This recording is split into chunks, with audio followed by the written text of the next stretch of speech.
Now, Autolite and its 60,000 dealers and service stations present Suspense.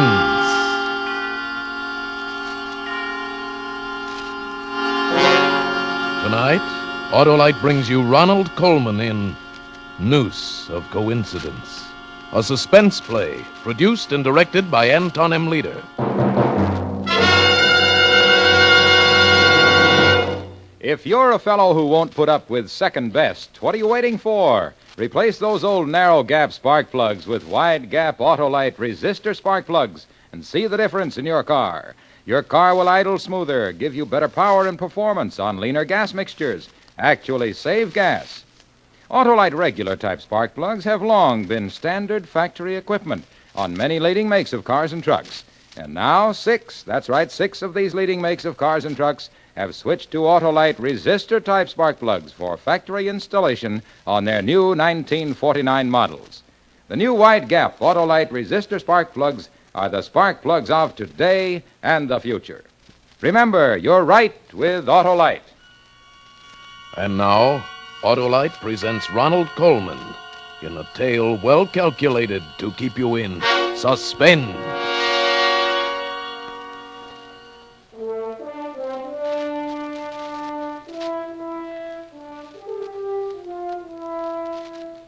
Do you know London? Do you remember Swan's Bookshop, 12 Edgemont Row? Yeah, that's it. It's hard to believe that such a quiet, unassuming shop was the scene of unusual, even fantastic happenings. The only thing out of the ordinary about my bookshop, although I feel it's most appropriate, is the sign, or rather symbol, hanging above the door. An arm, made of cast iron, holding aloft a flaming torch. I must confess that the sharp angle inside the elbow attracted some distinctly unbookish creatures. Birds, who found the crook of the arm a splendid place for nest building. I rather liked the birds beneath my bedroom windows, but some of my customers complained quite bitterly about their nesting over the door. So each spring, it became my wicked task to clear away the little home that was a building, and then to try in vain to make peace with the birds and my angry conscience. Well, Mr. Swan, is it spring again? Good morning, Constable. Have a care up there on that ladder, sir. Steady. Oh, it's not the ladder that's making my knees shaky. It's this monstrous crime I commit every year. But if you didn't, Mr. Swan, how would the rest of us know it was spring, eh? Yes, a distinguished career. Christopher Swan, calendar to the neighborhood. Very honored, sir, be all of us. Thank you, Constable. Begging your pardon, Mr. Swan, but you have a customer in your shop? I do not. Yes, I saw him go in while I was halfway down the street. He walked right under the ladder, he did, with never a care. Brave man indeed. Thank you. Good morning. I'm sorry I didn't see you enter. I didn't hear the bell. May I help you? I don't need help. Your name is Christopher Swan? Yes. Good morning. My name is Christopher Swan. Oh, forgive me. I didn't quite hear. Yeah, but you did. Christopher Swan, sir. Your name, my name. Well, how odd. Why? People must have names. More people than names, therefore duplication. Bound to happen. My card. Oh, thank you. Yeah, sure enough. Christopher Swan, mental telepathist. Telepathist and prophet of the future. Oh. Well, nevertheless, it is very odd. Well, perhaps it is. In that case, you must save my card and show it to Margaret. Margaret? Your wife, sir. Oh, no, I'm afraid you're mistaken. I have no wife, and I've never been married. Do you suppose I'm not aware of that? You are? Well, then I don't see how you can... Mr. Swan, mental telepathist and prophet of the future. The future. Yes. Margaret, a young woman, pretty too, red hair. Oh, now, really. I read a good bit about extrasensory perception, Mr. Swan, but when you speak of foretelling the future... You don't believe a word of it. Well, I don't blame you. No one believes at first. And later? Mr. Swan, suppose we drop the subject. I've come here simply to buy some books. Perhaps we may have a little talk in a short time after your marriage.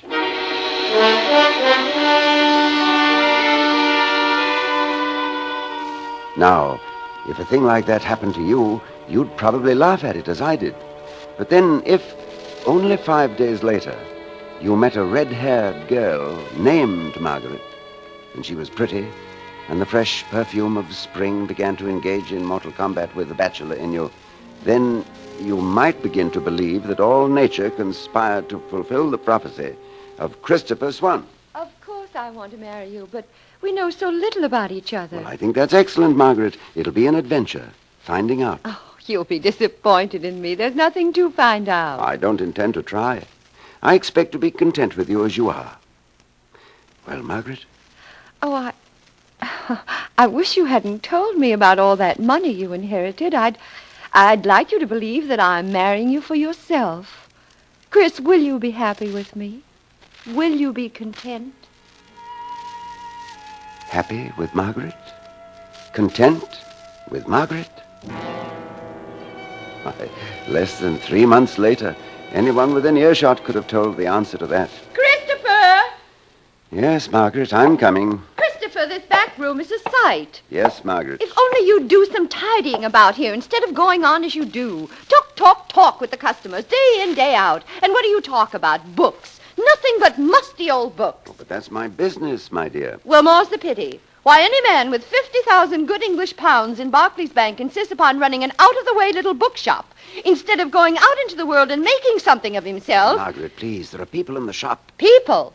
Loafers. Now, see here, Margaret. Don't you dare lose that nasty temper with me. I know you're sorry you married me, but you made a bargain. You might just as well be resigned. Till death do us part, the minister said. Till death do us part.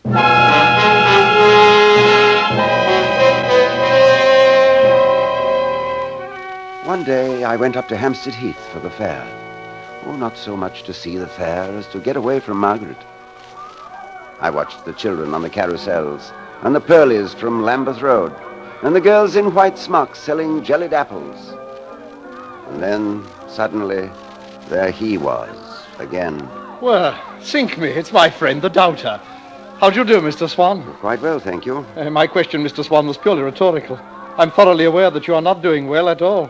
Wrong again, Mr. Swan. Now, how can you say again? You did marry a red-haired woman named Margaret, didn't you?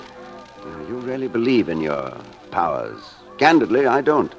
The only thing thus far proven is that there are remarkable coincidences. My dear Mr. Swan, how the thing happened is quite unimportant. All we must remember is my prediction that it would happen. I didn't say how. Could you have done that, too? With a little more concentration, why not? For instance, let me tell you about your wife. Your wife, Mr. Swan, is a shrew and will become more of a shrew each day. Now, please, I don't think I care to hear about No, don't go, Mr. Swan, please, not while I'm concentrating. Now, let me see. Christopher Swan, born one day, I can't quite make that out, in March 1908. Birthplace, the Manor House, Lower Orchard, Bellingdon near Chesham, Bucks. 1940, removed to London, acquire bookshop. Father and mother killed in Blitz. It's a pity, Mr. Swan. You, however, inherit £50,000, right? Yes, every bit of it. But would it be impertinent to point out that you had access to this information in several publications? Not one bit impertinent, Mr. Swan. But tell me, in which publication could I have learned that on the 9th of November this year you will be hanged by the neck until dead? I beg your pardon? Don't look so taken aback, my friend. The gift of prophecy, nothing more. Ability to foresee the future. You charlatan. Do you seriously expect me to believe... That you'll be hanged. Of course I don't expect you to believe it, Mr. Swan, any more than you believed my first prophecy about your marriage. But you will be hanged, Mr. Swan. Pity, really a pity. On the morning of November 9th, hanged by the neck until you are dead.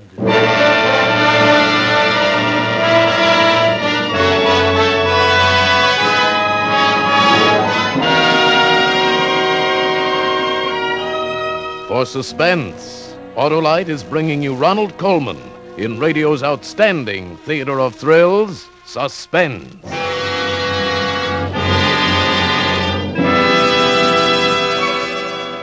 there, Harlow. Heard you played Truth or Consequences at a big Hollywood party. Sure. They asked me to tell the truth, and naturally I did.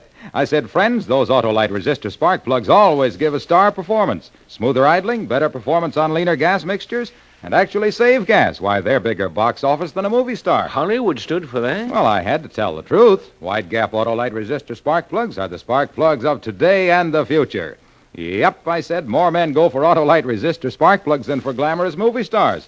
So switch from old narrow gap plugs Yeah, to... they must have loved you. There I was, telling the truth, and I had to take the consequences, too. Oh, you did? Yeah, they threw me into the swimming pool. Well, it's Duck Hollow. Suspense is on. And now, Autolite brings back to our Hollywood soundstage Ronald Colman as Christopher Swan in Noose of Coincidence. A tale well calculated to keep you in suspense.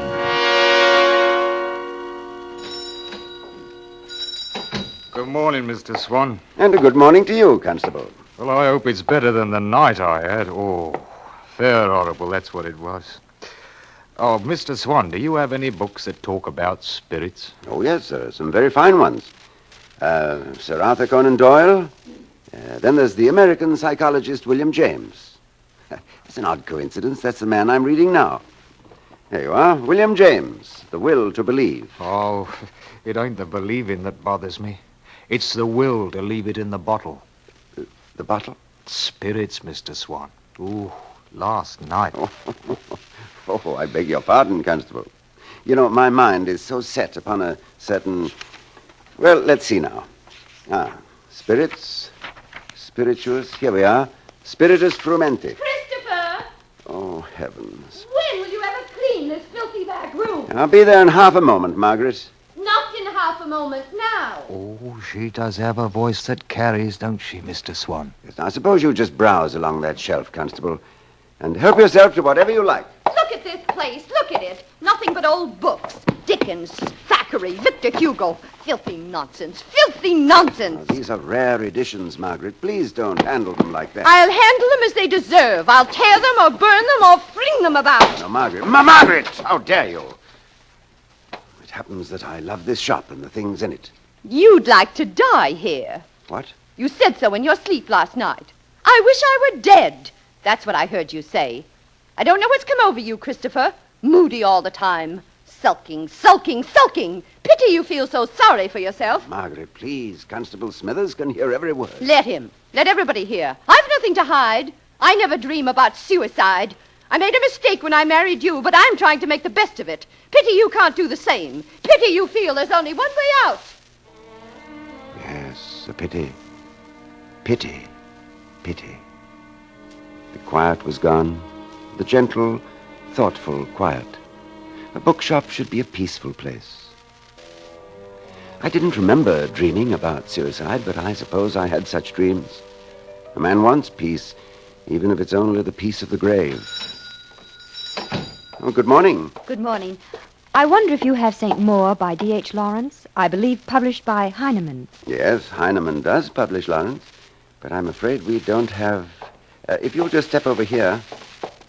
There's been quite a demand for Lawrence lately, and with books in short supply... I know. Let me see.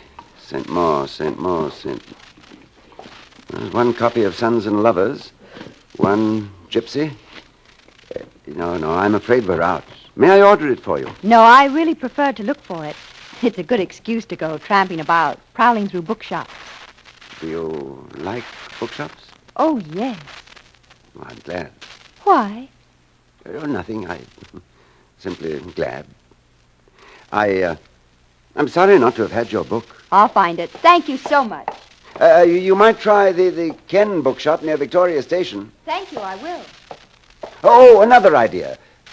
Suppose you leave your name and telephone number, and then I'd be able to ring you up if you should happen to come in. Oh, would you be good enough to do that? My name is Anne Stevens. Mrs. Anne Stevens? No, Miss Anne Stevens. Bayswater 3210. Christopher! Miss Anne Stevens had red hair, too. But not simply orange red like Margaret's. Her hair was like burnished copper, all warm and bright down to her shoulders. And when she walked in the sunlight, it seemed to be splashed with gold.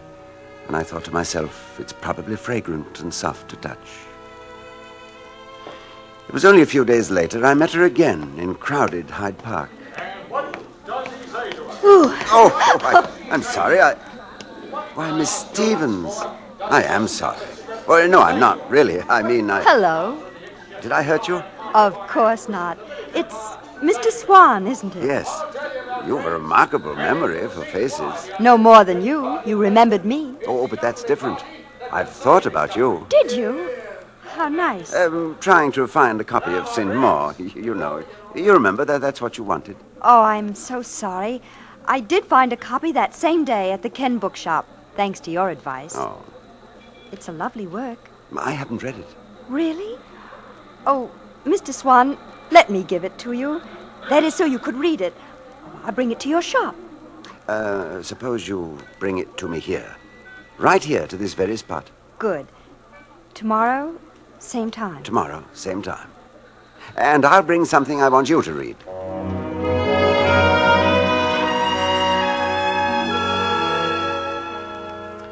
There were many tomorrows, but never enough of them. We talked and walked and spent wonderful hours together. And so many of them were utterly silent because it wasn't necessary to talk. Because when you know someone deeply in your heart, and a red-haired woman, so that charlatan with my name could look into the future. But there were two red-haired women, and I'd met the wrong one first. He came to the shop again, late in the autumn. Well, good morning, Mr. Swan. Still alive, I see. Still alive? Yes, naturally. Until November 9th. That was my prediction, Mr. Swan. Pity, pity. What is it you want of me, please? Why do you try to impress me? I don't believe a word you say. You must know that. The prophet who gazes into the future, Mr. Swan, knows many things. Bitter things. And he knows more than anything else how we struggle against that which is ordained and which we cannot change. Ah, rot. If you say so.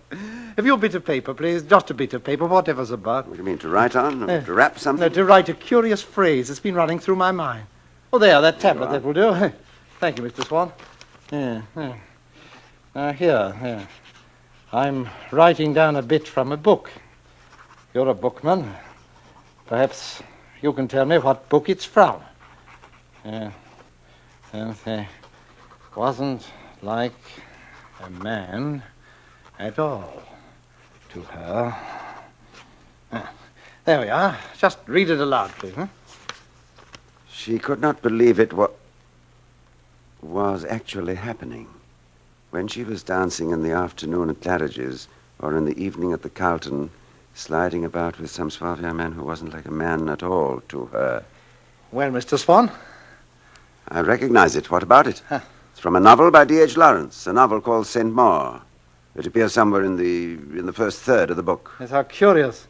I seem to see it written on the flyleaf for the book.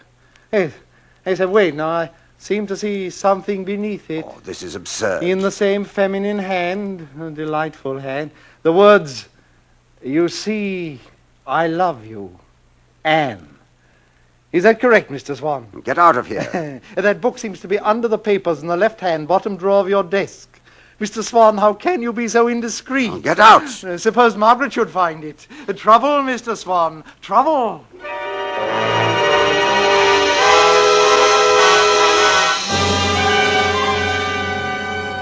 What did this mean?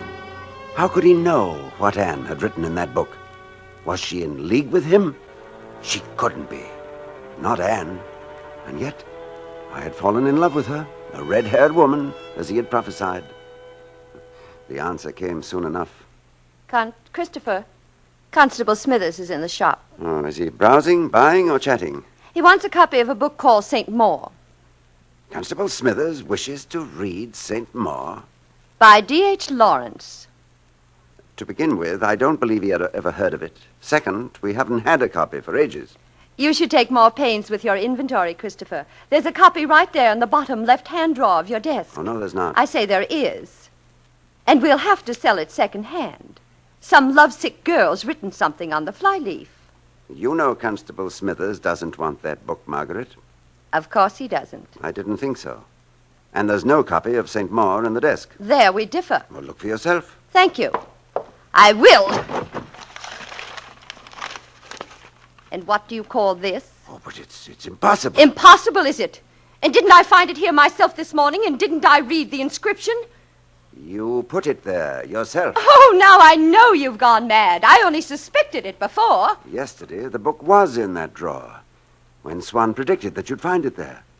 But I took it out and hid it upstairs in my bedroom. you returned it to the drawer to make his prediction come true.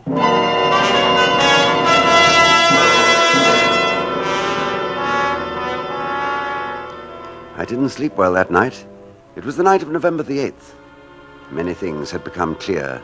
Margaret knew this fellow Swan, had known him before I met her. Between them, they had arranged his prophecies, the marriage, then the business of the book. This duplicity, this plot against me, was relieved only by one thing. Anne was not in league with Swan, and she did love me. I remember thinking, as I drifted into sleep, that if I could survive the next 24 hours, I would be safe and could free myself for Anne. When I awoke, I found my hands tied to a bedpost with a silk scarf, and Margaret standing at the window that's above the entrance to the shop. Mr. Swan stood on a chair at the clothes cupboard. He was twisting a large hook into the top of the door frame. Good morning, my boy. It's the 9th of November. Oh, your prophecy. Christopher Swan, hanged by the neck until dead. Well, you might show some fright, at least some surprise. I'm too filled with loathing for you both. So you're going to murder me? What a frightful idea. No, you're going to commit suicide. Pity. Don't talk to him, Kit. Get it done with. Oh, yes, Maggie, surely. Maggie is my sister, Mr. Swan. I knew there was some relationship between you. You have the same tricks of expression. You use the word pity so often. There's not much pity in either of you, is there? There's a little, Mr. Swan, but it's not stronger than 50,000 pounds. There we are. Do you think that hook will hold, Mr. Swan? Oh, come to the point. You don't really intend to murder me. What is it you want? Maggie, he thinks we're only pretending. Hurry, will you? It's almost time. Oh, poor Maggie. I hope her share of your fortune will console her. Will it console you, Maggie? Oh, shut up. Maggie's having a touch of nerves. Isn't that silly, Mr. Swan? There's no danger to us in this. So many of your customers have heard you threaten to commit suicide. I doubt if one ever did. Oh, they think they did, Mr. Swan. That's all that matters. Do you realize how many times Maggie has shouted that information from the back of the shop? Constable Smithers heard it. Nevertheless, he knows me better than to believe. Oh, does he? Shall I tell you what Constable Smithers will say to the coroner? He'll say, Yaldy would do himself in some day. Yelled all the time from the day they was married. And there he swung, sir, with his face all black, his eyes bugged out. Stop it! You're too fond of talking. You'll get us into trouble. Absurd. Margaret, you actually married me with this day in mind? Of course I did.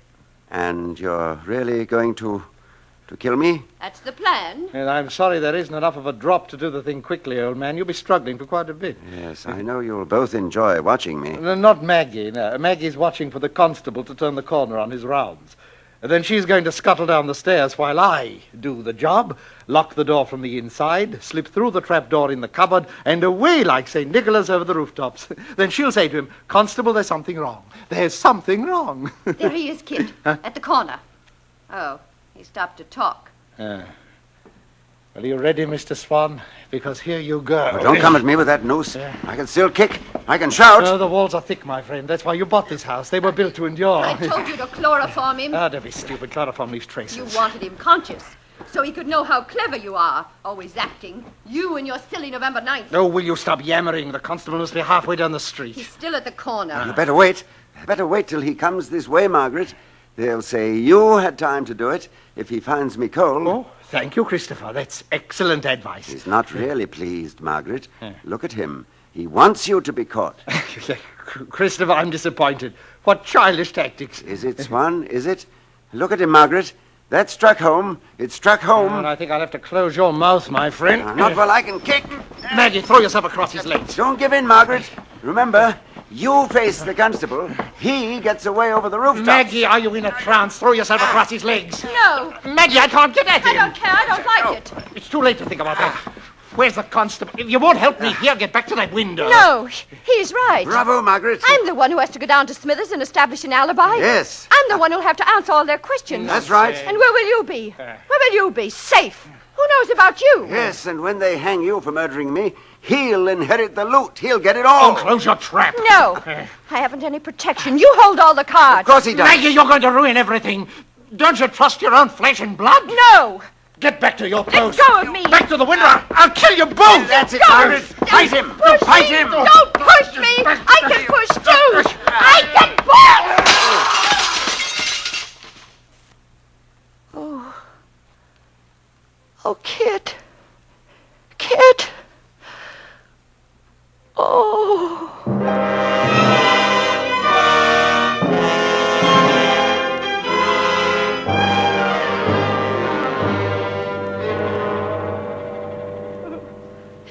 It's queer goings on, sir, you being bound to the bed like this, and him breaking through the window and then hanging from the sign. You'll have to answer some questions, Mrs. Swan. Hanging from the sign. I killed him. I killed him. Yes, and I saw it happen. Saw him smash through the window and come tumbling down and catch his Adam's apple right in the very crook of the elbow, where the sparrows build a nest every spring. Right in the very crook. And there he swung, caught fast, Mr. Swan. Ah, it was horrible, sir. His face black and his eyes bugged out. Stop it. Oh, stop it. Another prophecy come true. What's that, Mr. Swan? I think he could foretell the future. I believe he could. November the 9th. Christopher Swan hanged by the neck until dead. Only he had the wrong Christopher Swan.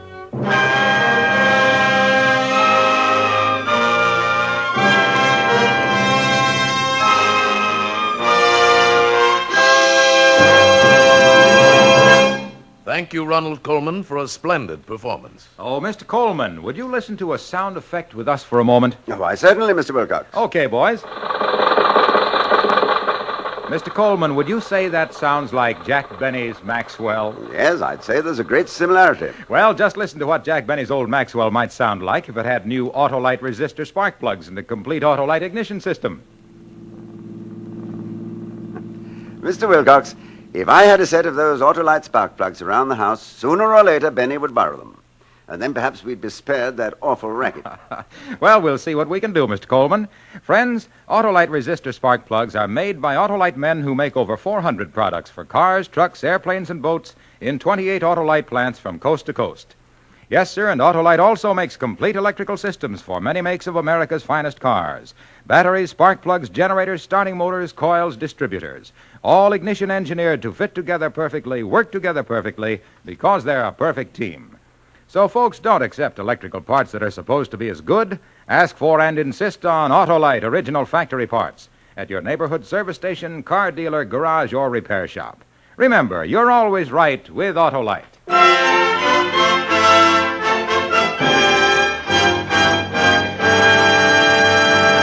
Now here again is Mr. Ronald Coleman. It's always an interesting and pleasant experience to appear on Suspense, and especially when I can work with such a fine company of actors. Next week, we're all in for a special treat when radio's outstanding theater of thrills presents Edmund Gwenn in a story called Murder in Black and White. Another gripping study in Suspense. Tonight's play was written by William Fifield and adapted for Suspense by Herb Meadow. Music was composed by Lucien Morawek and conducted by Lud Gluskin. The entire production was under the direction of Anton M. Leader. In the coming weeks, Suspense will present such stars as Betty Grable, Mickey Rooney, Bob Hope, and many others. Make it a point to listen each Thursday to Suspense, radio's outstanding theater of thrills. Next Thursday, same time, hear Edmund Gwenn in Murder in Black and White. You can buy Autolite resistor spark plugs, Autolite stay-full batteries, Autolite electrical parts at your neighborhood Autolite dealers. Switch to Autolite. Good night. Here's great news. Suspense on television may be seen in many parts of the country every Tuesday night. This is CBS, the Columbia Broadcasting System.